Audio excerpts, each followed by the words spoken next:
Let's get to Tim Walz, who, just when you think no one's sitting at this table, neither she nor the big white blanket, can embarrass themselves any further, he does. She asks him, to her credit, about the carrying the weapons in war, which we know is a lie. He never served in war. He's been stealing valor for quite some time. Tim Walz has coasted for years on a reputation built on being Minnesota nice. The folksy governor with a smile, a handshake, and an Ashix persona. But when Megyn Kelly turns her attention his way, that easygoing veneer collapses fast. She peels back the carefully crafted image, exposing a politician whose charm can't cover contradictions, missteps, and opportunism. Kelly doesn't just poke holes in Walz's act, she burns through it entirely, leaving his legacy wobbling like a house of cards in the wind. Walz is also out on the new media tour and trying to help her when he's not defending his comments on the Electoral College. And he sits down with Michael Strahan, who's the best thing ABC has going. And Strahan actually asks him about his many, many lies. There's a much longer list than actually came up, but he did raise it to his credit. Here's how that went. Walz has long tried to sell himself as the everyman governor, a corn-fed Midwestern dad who just happens to run a state. He wraps himself in that Minnesota nice image, the kind of guy who probably shows up at church potlucks with a casserole and a story about his high school football days. But when Megyn Kelly takes aim, that whole act collapses faster than a lawn chair in a windstorm. Because beneath the friendly smile and soft tones lies a politician who has played every side of the fence. And Megyn makes sure no fence is left standing. Said that you carried weapons in war, but you have never deployed actually in a war zone. A campaign official said that you misspoke. Did you? Well, first of all, I'm incredibly proud. I've done 24 years of wearing the uniform of this country. Equally proud of my service in a public school classroom, whether it's Congress or the governor. My record speaks for itself, but I think people are coming to get to know me. I speak like they do. I speak candidly. I wear my emotions on my sleeves, and I speak especially passionately about our children being shot in this video. Please make sure to subscribe to the channel and hit the bell icon. She doesn't just laugh at the contradictions, she spotlights them like a searchlight on a backyard raccoon. Tim Walz has branded himself as the steady hand of the Midwest, but the reality looks more like a man juggling policies, promising one thing to one crowd while whispering the opposite to another. And Kelly isn't buying the Minnesota nice routine. To her, Walz isn't a leader, he's the human embodiment of beige wallpaper. Bland, unoriginal, and easily forgotten until you realize how badly it clashes with the furniture. Statements that just aren't true. And the comment about weapons of war that I carried in war, which you didn't. You said that you were in Hong Kong during the Tiananmen Square massacre when you weren't. You kind of chalked it all up to bad grammar or getting the dates wrong. Yeah. But your opponents say you lied to make yourself look better. Do they have a point? Well, look, 35 years ago, got the opportunity to be in Hong Kong, be in China, learned a lot about it, served 24 years in the National Guard, passionately, in an instance, talking about gun violence in schools. The problem with Walz's brand of leadership is that it thrives on pretending problems don't exist until they smack him square in the face. Crime rates? He shrugs and throws out a platitude about community values. Education struggles? He's there with a photo op in a classroom, nodding along like he's about to solve everything with one encouraging smile. And then he disappears, leaving actual results as elusive as a Minnesota summer that lasts more than 2 weeks. Kelly tears this apart, showing how Walz has managed to turn handling issues into basically just posing near them. The fallout continues for Tim Walz on the disastrous performance he delivered, in particular when it comes to his self-described knuckle-headed behavior, which was just his latest in a series of lies. The reason he resorted to, I'm a knucklehead, was he got confronted with his latest lie. But it isn't just the lack of substance that Megyn skewers, it's the contradictions that practically write themselves. Walz positions himself as a champion of small-town values, yet his policies often sound like they were lifted directly from the wish lists of big-city bureaucrats.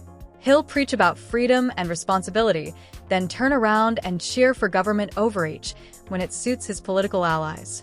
Megyn exposes the pattern. Walz is less a leader and more a political chameleon, constantly changing shades depending on who's watching. People know me. They know who I am. They know where my heart is. And again, my record has been out there for over 40 years to speak for itself.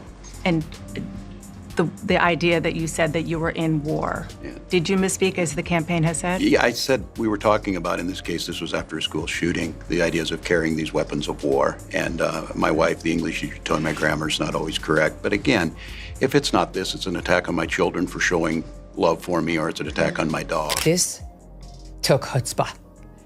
Let's go through it. You said you carried weapons in war, but you've never deployed in a war zone. A campaign official of yours said you misspoke. Did you?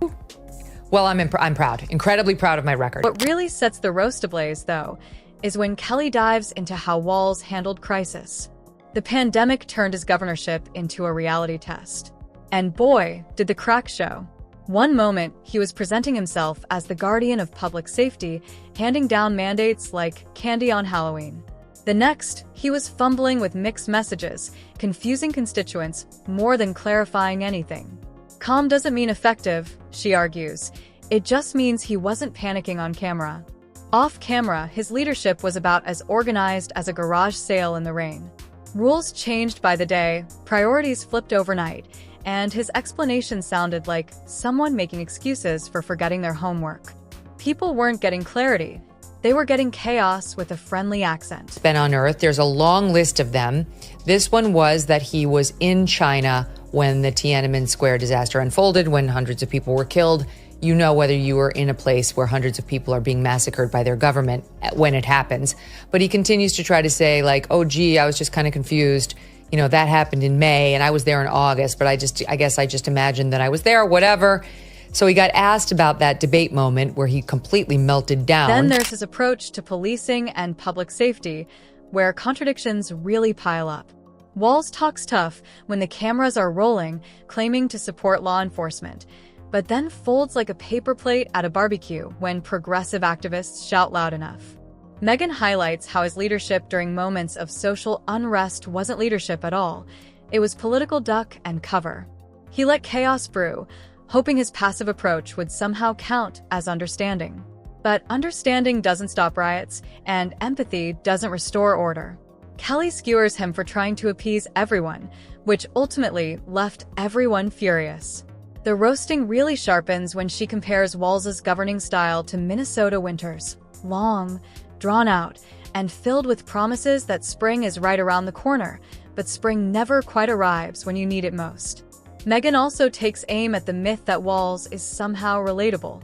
Sure, he throws around anecdotes about growing up in rural Nebraska and teaching high school, but that doesn't erase the reality that he's now a polished career politician. His everyman persona is less genuine authenticity and more political cosplay. Well, they're comparing this moment by Tim Walz to that because he looked so inept and like a faker, like he didn't belong there and he was trying to convince us of something that wasn't real as he decided to go pheasant hunting. And Charlie, you're a gun guy. You tell me whether this looked authentic to you. Here he is. That's my theory. And it never fits quite right. Never fits quite right. Just not quite right. How do you give it back? Governor, what kind of gun is it? This is a Beretta. Kelly mocks the idea that Walz is still just one of us. The truth is, he's been living in the political bubble so long that the only small town he remembers is the one his campaign consultants write about in speeches. And let's not ignore the economic record, which Kelly happily carves up. Walz has tried to spin his fiscal policies as steady stewardship, but Minnesota under his watch has looked more like an experiment in how fast you can make taxpayers roll their eyes. High taxes? Check. Bloated budgets? Double check. And somehow with all that spending, essential services still lag. It's the political version of buying every kitchen gadget in the store and still not being able to cook an edible meal. He's got his eyes on bigger stages, and Kelly doesn't just laugh at the idea, she obliterates it. If Walz can't manage one state without descending into contradictions and mixed messages, what chance does he have on the national stage? It's like the guy who struggles to run a lemonade stand suddenly deciding he's ready to take over Starbucks. Ambition without competence is just illusion. And Kelly exposes Walz as a man who confuses photo ops with leadership and applause with results. Equally proud of my service in the classroom. Did I mention I was a teacher and a coach, an assistant coach? Okay, whatever. But he's more stolen valor. In the classroom, I'm in the classroom. My record speaks for itself. It doesn't actually. You've put a lot of lies into that record that you've been called out on by service personnel. You must clarify, as your campaign had tried to do. And now you appear to be distancing yourself from that clarification. And then here's two pieces of this that are really, I speak like they do. People are coming to get to know me. I speak like they do. I speak candidly. I wear my emotions on my sleeves. And I speak especially passionately about, and then he goes on to blame it on the school shootings. I guess he was upset about school shootings, so he lied. But stop saying you speak. She goes further, dismantling the illusion of Walz as a unifier. His defenders claim he brings people together, but Kelly flips that narrative on its head. The only unity he brings is when everyone across the political spectrum rolls their eyes at his speeches. Democrats see him as too cautious, Republicans see him as too reckless, and independents see him as someone who couldn't make a decisive move if his life depended on it. The unifier label isn't earned. It's ironic. Walz has united people in disappointment. And in today's political climate, mediocrity isn't just forgettable, it's dangerous. Because when leaders coast on charm and avoid hard decisions, the consequences fall on everyone else. Kelly's dismantling of the Minnesota Nice facade is reduced to rubble. Walz isn't the calm, steady hand his supporters claim.